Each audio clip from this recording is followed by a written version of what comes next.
Hello Flowcrafters, and today we are doing a rally build on a Ford Escort RS Cosworth. I think that's it. Yep, that's it. I actually got the name right for once. How about that? So we're doing a rally build, and the way we're going to test this is we're going to take it to mostly the dirt sections around the map and just see overall how it drives, how it handles, and we're going to probably test it out as if it were in a race. So with that out of the way, I think we should pick out a color. Let's see, what color should we pick out? Ooh, that one's kind of cool.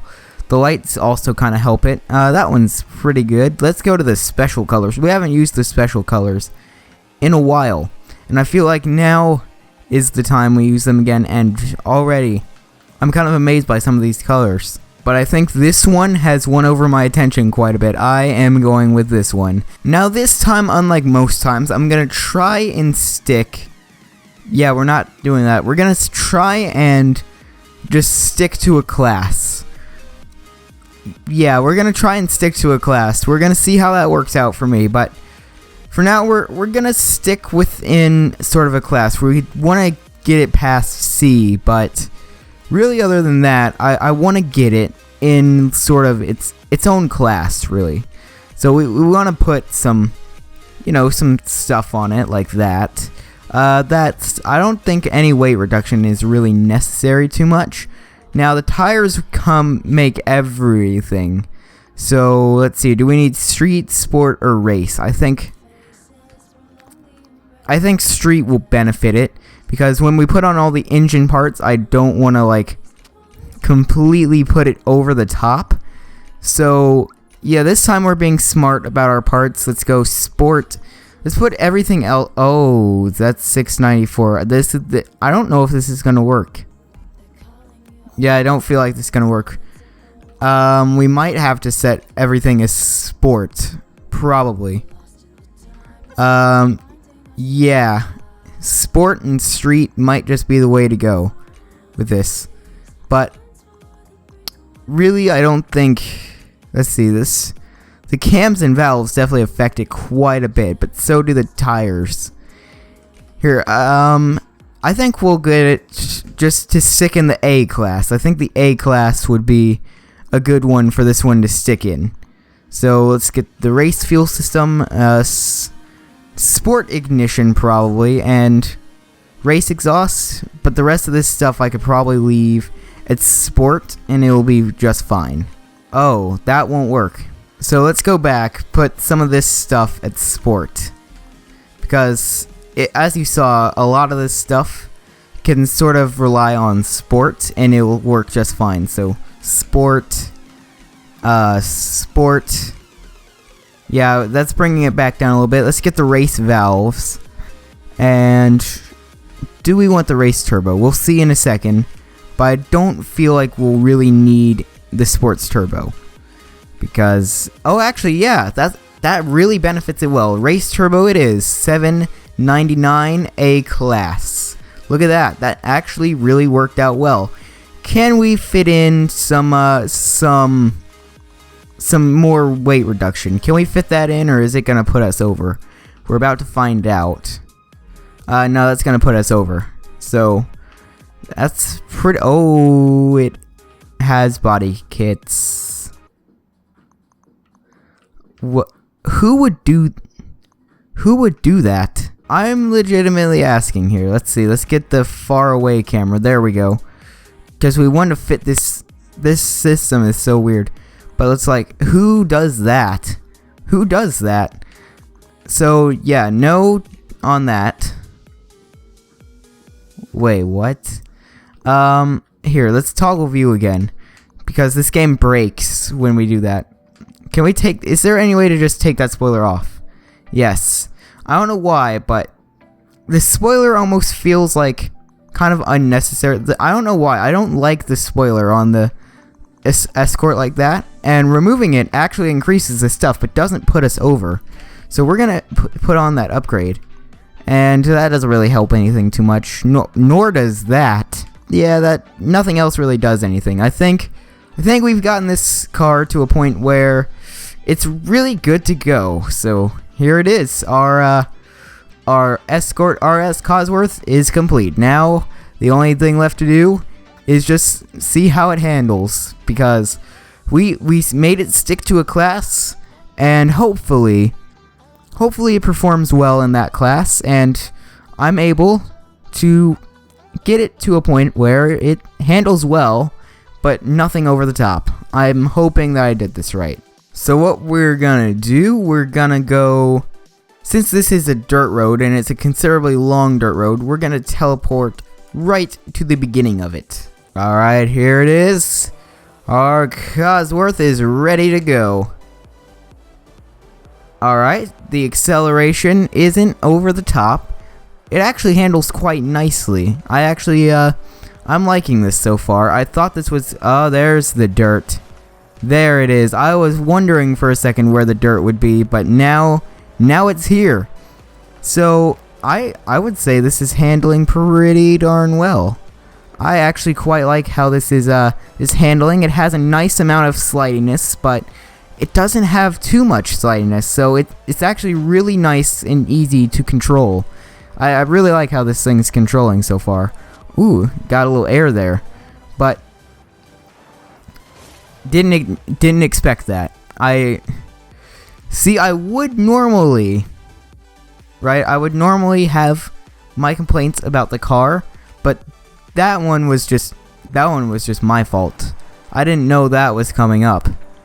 But yeah, it does handle pretty nicely around the turns. Now what I want to do is, usually in a race I'll just ignore like the braking line. I just have the braking line pretty much in turns only.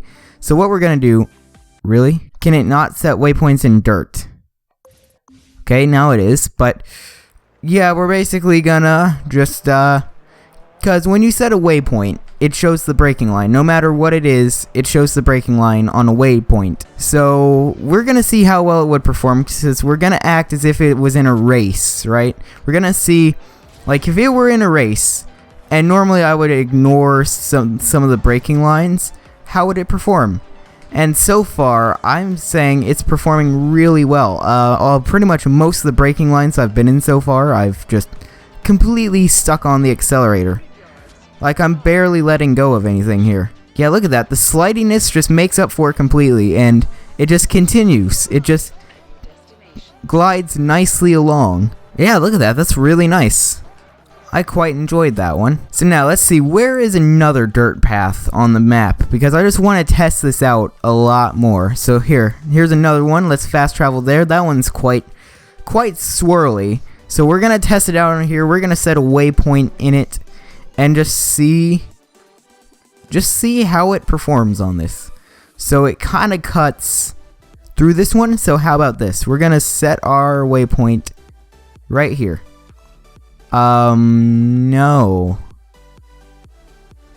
It depends on where the car is facing. I keep forgetting that. So we need the car to be facing this way, or the GPS can just not navigate at all. Here, screw my original idea. We're just gonna do this and then set the waypoint separately, because the way I'm treating this is because I might actually use this, because as I said, I'm replaying through the game a bit, but I might actually use this in a series. So mainly I'm just testing out how it would perform if I was in a race, because really some of the builds, like, most people would sort of use them for races. And so if you were to use this in a race, most people would kind of ignore the braking line, like I usually do. Like, as you see, I have the braking line in the corners, but I don't even pay attention to it that much. So like, I'm using this thing right now just as I would normally in a race, where I just completely slide around, try and hit the accelerator as much as possible, and just ignore the braking line. And so far, it's treating me well. I haven't had to really brake at anything. Yeah, see, we just arrived right there. Now it also drives, okay, why am I not paying attention to the map? But it handles turns even on asphalt really well. I quite like this build. I think this was my first ever build where I actually did something right and worthwhile on a car. I still can't drive it, but I actually did something. Okay. Yeah. I should definitely pay more attention to just the map and pretty much the road. Just because, why does it turn like that? Who decided to put that there? But screw it, we could just cut through that like that. Sort of steezy way it. I love how I said it was turning well, and now I'm actually trying to do a test on asphalt, but because I'm bad at driving for some reason, I just keep messing it up. But now let's do an official test on asphalt. This is quite bumpy asphalt, but still not bad. Again, you should probably be braking about right here. It like still has that perfect slidiness since it is kind of like a rally car.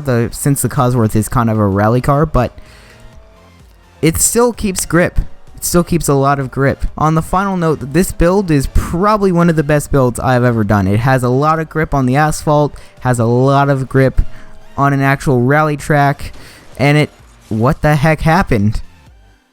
I think it bounced, but it has enough grip on the rally where it doesn't feel like it's glued to the ground, but at the same time, it makes you feel, it makes you feel sure that are you kidding me? How many trees did they plant here? All I wanted to do was just cut through it for a little segment. But there, it's really dark on my screen. Why is it always nighttime when I seem to record these videos? It even does backflips. It even does backflips. Look at that. That's a sign that you have a good rally car. But that's the topic for another day. But I feel it's like this, it's really nice. It has that perfect balance, and I think for future builds, unless it's a speed build where you just max it out, I feel like this was nice. This was a really, really nice build, and I think from now on, I think limiting everything and just having like a mixture of sport parts and race parts kind of add that balance, and I think it works. It works nicely. But yeah, I'm gonna go ahead and end this little video off here. I hope you guys enjoyed. Leave a like if you did. Subscribe to become a crafting lord. This is Crafting Lord 21, and I will see you in the next video. It even drifts. I held the e-brake too long, but it drifts.